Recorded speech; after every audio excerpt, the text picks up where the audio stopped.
Someone in one of the Facebook groups that I'm a member of asked if anyone had a rattan pattern that they could share. And I looked up a picture of it and thought, that doesn't look too complicated. I could probably draw that. And as an exercise, I decided to do so. I shared the pattern in that group, and the response was kind of surprising. Most people didn't know that they could do such a thing or how. And so I thought it would be useful to sort of show what I did and how, and hopefully you'll learn a few tricks about how to draw your own designs in LightBurn along the way. So first I'm going to switch out of filled rendering mode. So I'm hitting the hotkey, that is Alt-Shift-W. You can also do that from the window menu and just say toggle wireframe or filled. The rattan pattern is actually just this, repeated. And this is actually just 3 lines, really. It's this vertical line here, this horizontal line here, and this diagonal line here in a square. So I'm going to draw a square around it just to show you the part of the pattern. This section repeats and it rotates 90 degrees for here, and another 90 degrees for this corner, and another 90 degrees for this corner. So it is just this piece rotated and placed here, and then rotated and placed here, and rotated and placed here. So we're just going to draw this piece, and I'll show you how to do that. So first, I'm going to draw a rectangle using one of the tool layers. So I'm going to select my rectangle tool, click T1, and drag this out until it snaps to the grid. I'm also going to draw guidelines here that I can use. So I'm going to use the pen tool and draw a line, pardon me, from right here across, and from the same spot and down until it snaps. And this is important. It has to, in order for this pattern to repeat properly, you'll notice that I counted 3 grid squares in from the top here, and I counted 3 grid squares in from the side here. So these have to line up when this rotates, and so they have to be the same distance from the top edge and the side edge in order to line up correctly. And then I'm going to draw a diagonal line across this grid square. So this is the basic pattern. And if you take this and duplicate it and rotate it, and do that again. Now, I'm not going to cover the hotkeys that I'm using right now. I'll cover those later. But it's basically this pattern repeated over and over again. So we'll remove the duplicates that we just made. So this is essentially our guide for how to build this shape. Now, I'm going to make this middle line a little bit longer. I want it to actually go out far enough that when I start overlapping these, I can use it to slice the other parts of the patterns, and I'll show you what I mean by that later. All I'm doing to expand that is holding the control key so that the scaling moves from the center instead of just me dragging it from one corner. So it's duplicating the scaling that I'm doing from the middle out. These other lines here, these are okay the way they are. So now we're going to offset them to make the bars wide effectively. So I'm going to select a line, choose my offset tool, say outward, I want it corners, and I'm going to play with the size a little bit. So at 1 millimeter, that's a fairly wide line. At 0.5 millimeters, it's probably a little bit too narrow. So we'll try 0.75 and see how that looks. So I'll do that one. Now, a trick with the offset tool is if you want to repeat the same offset multiple times, you can hold your control key or the command key on the Mac and just click the offset button again, and it will redo whatever the last offsetting operation was. One thing to note, I am setting it to corner mode here, not round, because I actually want these ends to be blunt and sharp. If you set it to bevel, it'll offset from the end. If you set it to corner, it basically just caps the line right at the end of the line. So that's what we're doing with this.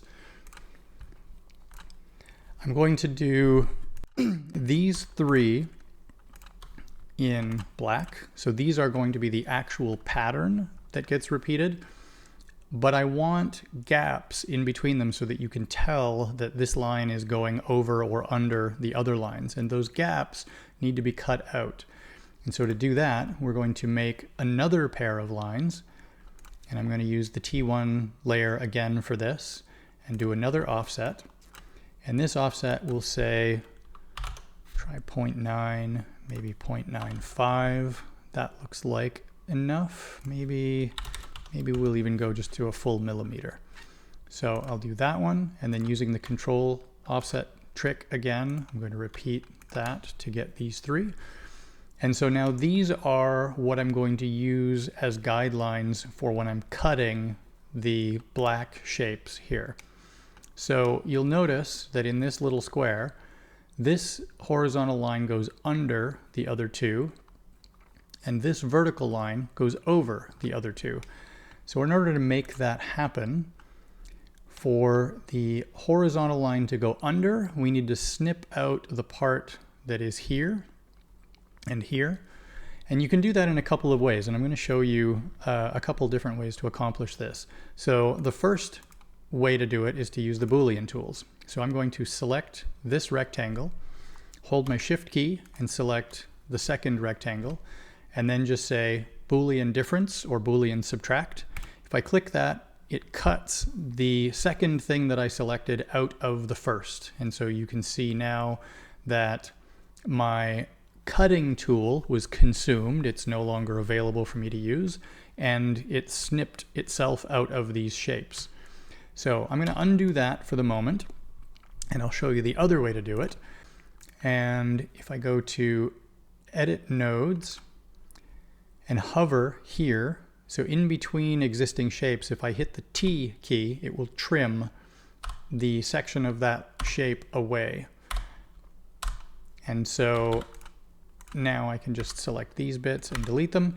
Now, the one bad thing about doing it this way is that it doesn't close these lines up. So I will now have to use the pen tool and snapping to draw black lines. It's important that they be black in there. And so I'm just clicking on the ends, dragging out a line, and then right-clicking to cancel when I'm done. And so that would be the second way. You can use the trim tool and then add new lines.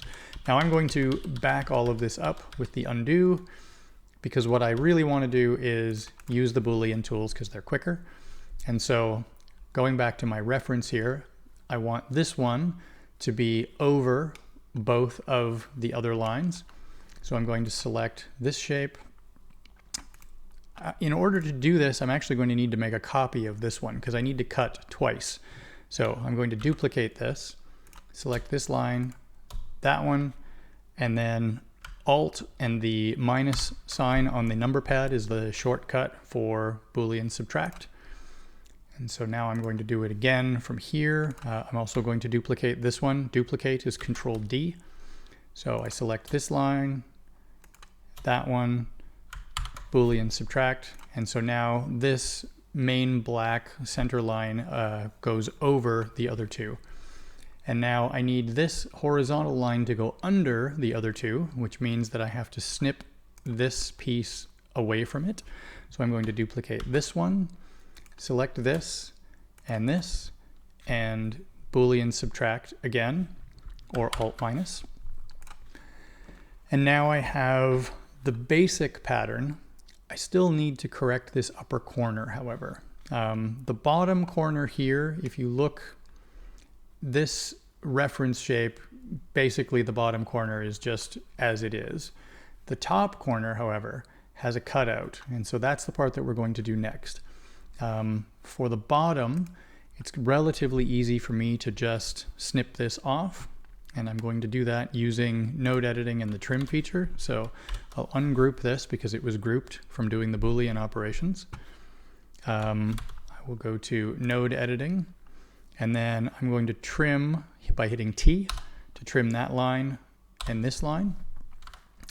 And now I can delete that one, use my pen tool to, again in black, draw from here to here to here, and I'm just using node snapping to make sure that it snaps to the ends and to the corners.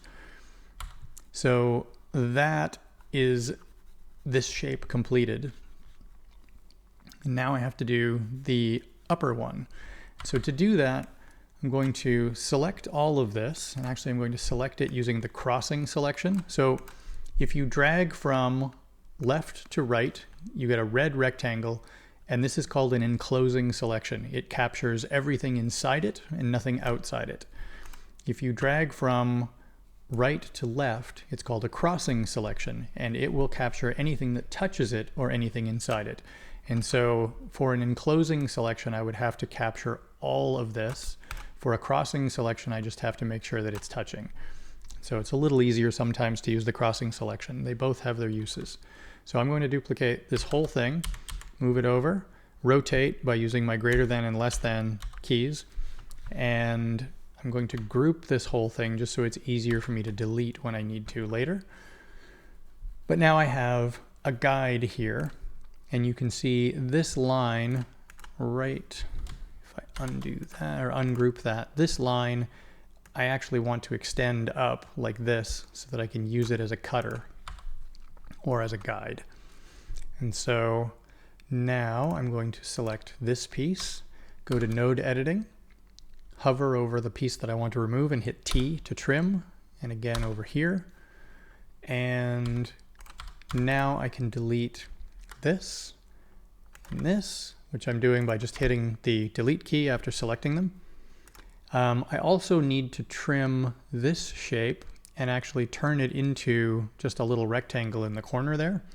So I'm going to, again, go to node editing, and I'm doing this with the hotkey Control tilde on the keypad. And I'll trim that little section there and that little section there. And now I can delete this piece. Now I'm ready to delete all of this, and I can do that by just selecting, deleting those. I don't need that.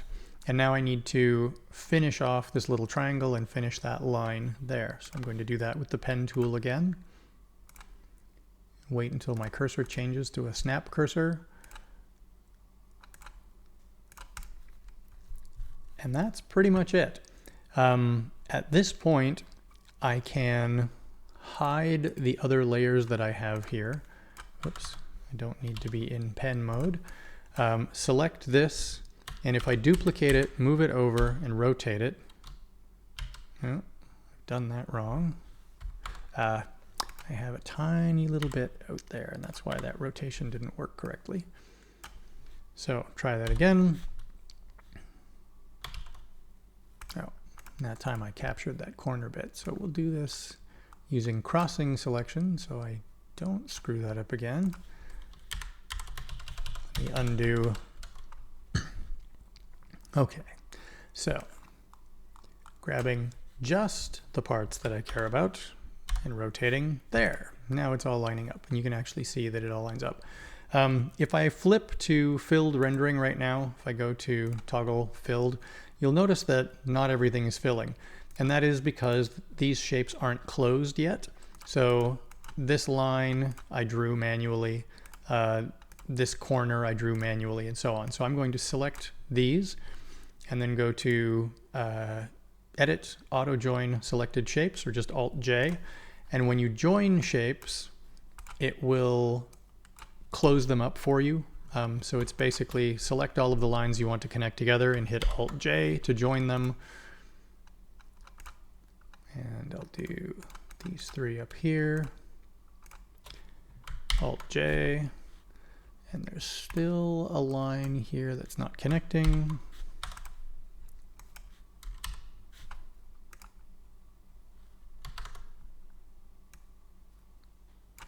There.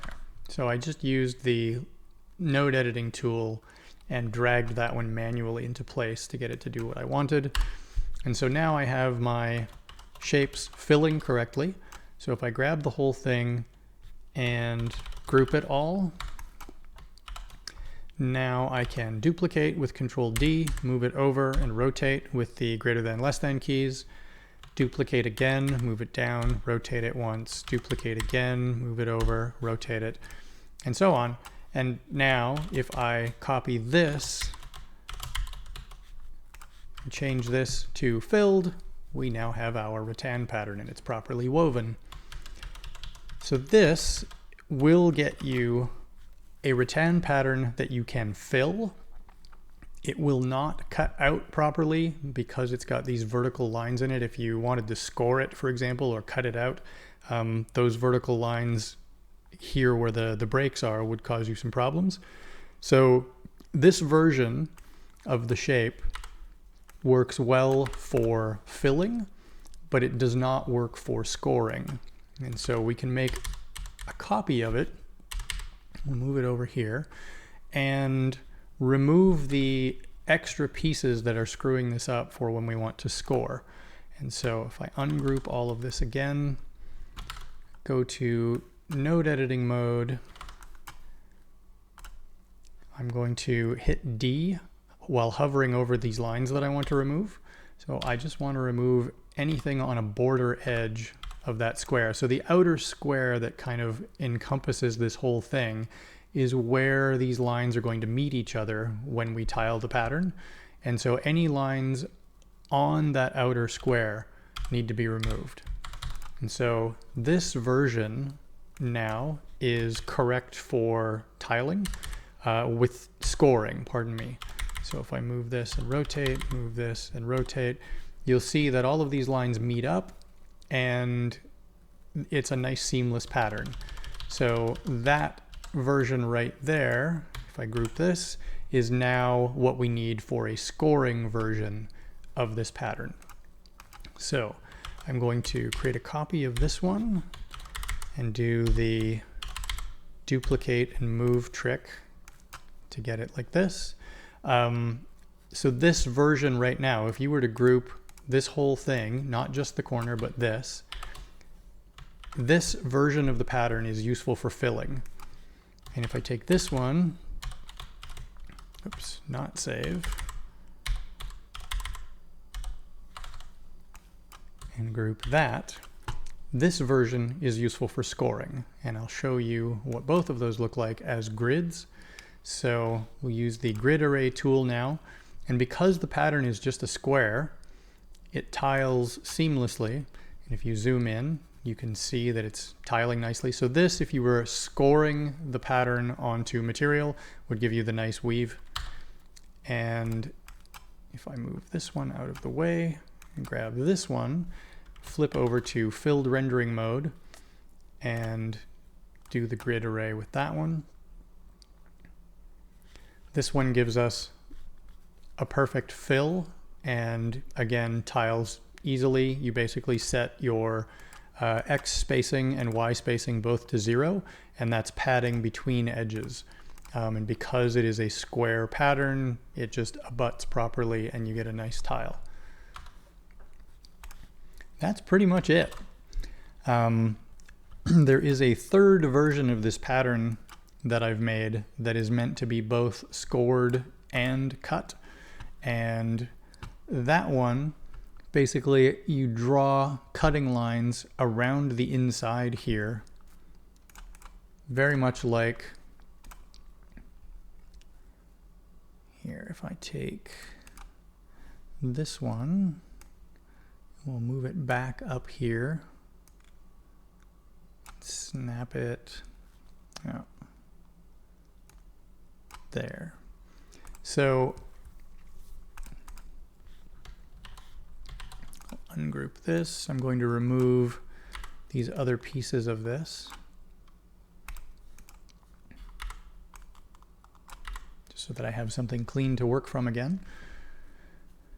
To do the scoring version, scoring with cutting, you basically want to draw cutting lines along the outside edges of the black lines. So I'm going to use, let's switch to the green pen just because it's nice and visible. And if I start here and I draw a perfect horizontal line to there, and then a vertical line to there, And I do the same. Let's do from this point, perfect horizontal line until we get to there, and then a diagonal up to there, then this one to there. Now this one's a little bit tricky because this line, you have to go horizontal to here. So the way that I'm doing the horizontal line is I'm holding the shift key, because the shift key will keep the line horizontal, but I can still use the edge snap when I get to this line. And then vertical line, I'm just using the corner snaps. And technically I don't want this green line across the top. I don't need that one. And so I just deleted that by hovering over it and hitting the D key. So I'm going to draw another line from here, snapping, holding the shift key until I get to that edge. I'm going to draw one. This one is a perfect diagonal, and the shift key will also snap to diagonals. And now I can snap to that point that I made up there. And then from here, diagonally until I snap to that edge and down. And now this one, I'm going to go from here across to there, down diagonally to here, down vertically to there. I also want to cut out this inside triangle. And so this one is a little trickier again because we need to do a line here to there, then one to here. And now I'll go from this corner horizontally to here and then vertically down to there. And we need one from here, and then up to that corner. So if I just see the green lines or highlight the green lines by turning the other layers off, or even hiding the other layers completely, you can see that there's a green cutout here, and one here, and one here, and one here, and one here, and so on. And so these green cutout lines are going to meet each other when I tile this pattern. And so that is what you want. You want those green lines to meet one another. And so the green lines are your cuts, the black lines become fills, and the orange lines are guides, and you can simply remove those. So I'm just going to remove my guidelines now because I don't need them anymore.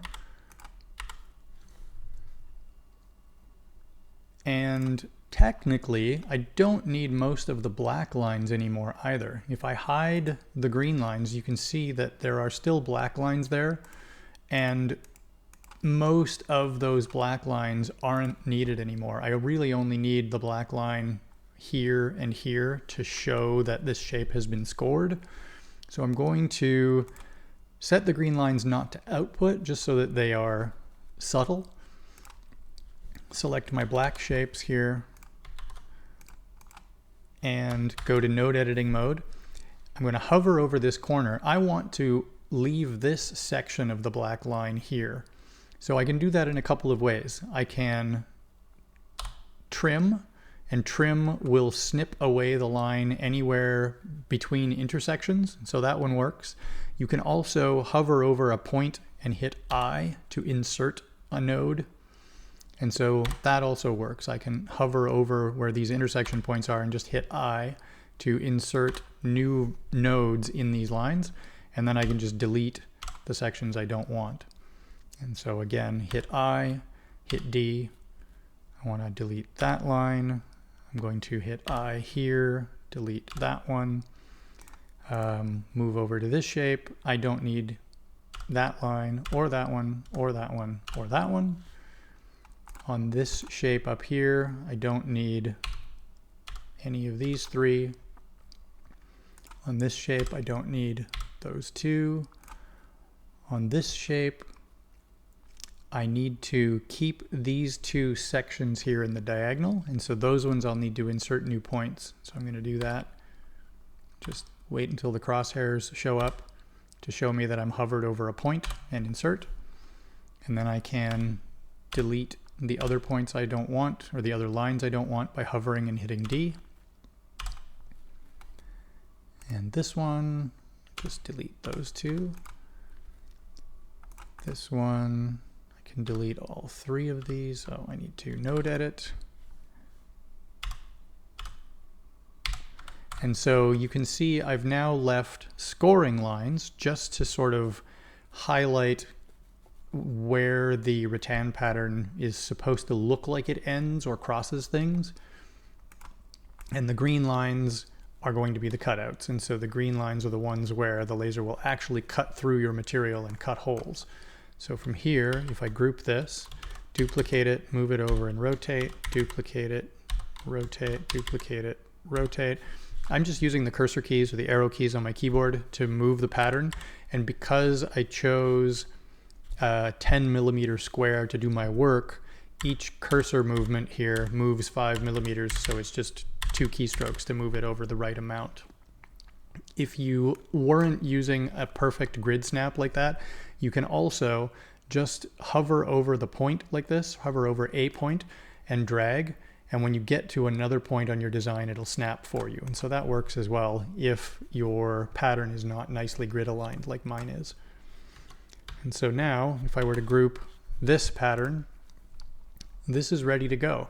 These lines, the green lines, will cut, and the black lines will score. I would obviously have to change my pattern here so that the black line was also line mode, set my speed and power appropriately. But this pattern, if I repeat it, will do what I want. And that's pretty much it. Hopefully you've learned something from this. You can, once you have created something like this, you can save it as a file that you can then import later or load later. You can also add it to your material or to your, to your art library. So I have a library running right now of a couple of other patterns that I've made. And so after you've opened your art library and said new to create a library, give it a name, you can select a section like this and just say import graphic from project, and give it a name. And if I call this new rattan, it's now in my art library. And then if I want to use it later, let's say that I've wiped everything out, I can just drag it out of my art library into my project and it's ready to go.